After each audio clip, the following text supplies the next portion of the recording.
A poor dad applied for a job to support his kid, unaware the hiring woman was a millionaire in love. The rain hadn't stopped in 2 days. Cold, relentless droplets streaked down the cracked window of a tiny apartment in the heart of Detroit. Inside, James Walker tightened his worn-out tie with trembling fingers, quietly tiptoeing around the sleeping form of his 7-year-old son, Eli. The boy, wrapped in a patched quilt, clutched a weathered teddy bear, the only gift James could afford last Christmas. James had once been a construction foreman, proud and sturdy, but a workplace accident had taken more than just his job, it had taken his confidence, his savings, and nearly his hope. Since then, life had become a daily battle, a balancing act between feeding Eli and paying overdue bills. That morning, James was heading to a local job interview for a janitorial position at a downtown office building. It wasn't glamorous, but he wasn't looking for pride.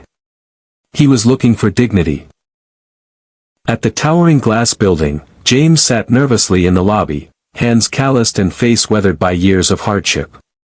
Across the marble floor, heels clicked rhythmically. A woman approached, sharply dressed, confident, elegant. Her name was Caroline Bennett, CEO of the company.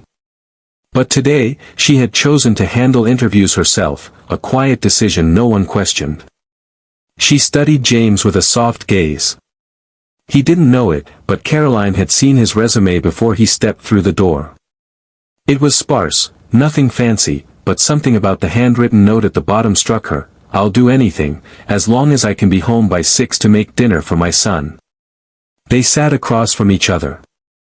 James spoke humbly about his past, his injury, and his son.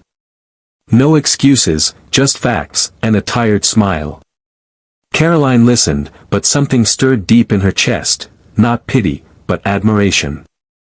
She had grown up rich but lonely, raised in silence by nannies and private tutors. Her father taught her to make money, but never how to feel. James was different. This man had nothing, and yet, everything. The way he spoke about Eli, the way he smiled even when describing nights with no electricity, meals of just bread and butter, it moved her. The interview ended politely, and James left not expecting much. That night, Caroline sat alone in her high-rise apartment, glass of wine untouched. She couldn't stop thinking about him, not just the story, but the man. His strength without bitterness, his gentleness in struggle. It wasn't just empathy blooming. It was something deeper, unfamiliar. The next morning, James got the call, he had the job.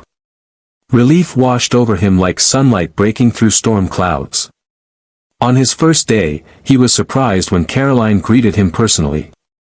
Over the weeks, they exchanged morning hellos, then longer conversations during late evenings when the building was quiet. Caroline started joining him as he mopped the lobby floor, laughing more than she had in years. Slowly, their connection deepened, two people from opposite worlds, brought together by something invisible but undeniable. One rainy Friday, as James was leaving, Caroline stopped him. Her eyes glistened.